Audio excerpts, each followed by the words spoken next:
Hello friends, இன்றைக்கி வந்து நம்ம பாவக்காய் வந்து வறுவல் செய்யலாம். அது எப்படி செய்யுதுன்னு பார்த்துடலாம். சின்ன சின்ன பீஸாக கட் பண்ணிடலாம். க்ளீனாக வாஷ் பண்ணியிருக்கேன் நான். சைடெல்லாம் பாருங்கள், இந்த மாதிரி கட் பண்ணிடலாம். இந்த மாதிரி நீல வாக்கில் கட் பண்ணிடலாங்க. உள்ள இருக்கிற விதையெல்லாம் நம்ம எடுத்துடலாங்க. இது மாதிரி எல்லாமே எடுத்துடலாங்க. இதே மாதிரி எல்லாமே செஞ்சு எடுத்து வச்சுக்கலாம்.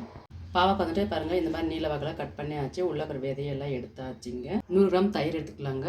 இந்த பாவக்காய்க்கு தகுந்த மாதிரி நம்ம உப்பு சேர்த்துடலாங்க. நான் பாதி ஸ்பூன் உப்பு சேர்த்துறேன் தயிரில் வந்துட்டு. இது வந்து நல்லா மிக்ஸ் பண்ணி விடலாங்க. கையில் வந்து நல்லா மிக்ஸ் பண்ணிவிட்டு நம்ம இதிலே கொஞ்சம் நல்லா ஊற்றி விட்டுடலாங்க. ஊற்றி விட்டுட்டு நல்லா மிக்ஸ் பண்ணலாங்க.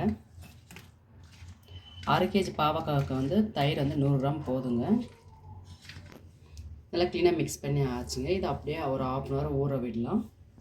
1/2 hour ஆச்சுங்க. நம்ம எப்படி செய்யலான்னு பார்த்துடலாம். 2 கரண்டி எண்ணெய் விட்டுடலாங்க.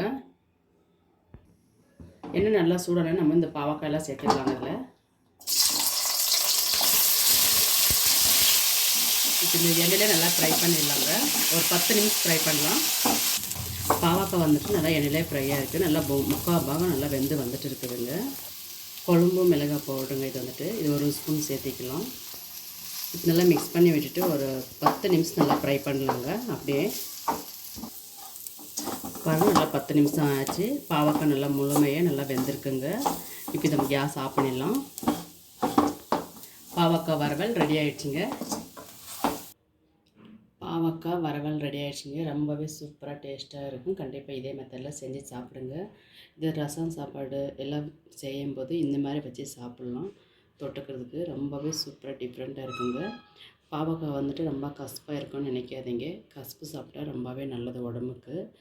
கண்டிப்பாக ட்ரை பண்ணுங்கள். இந்த டிஷ் உங்களுக்கு பிடித்திருந்தால் லைக் பண்ணுங்கள், ஷேர் பண்ணுங்கள், கமெண்ட் பண்ணுங்கள், சப்ஸ்கிரைப் பண்ணுங்கள், பக்கத்தில் பண்ணி அமுத்திக்கோங்க. ஓகே ஃப்ரெண்ட்ஸ், பாய்.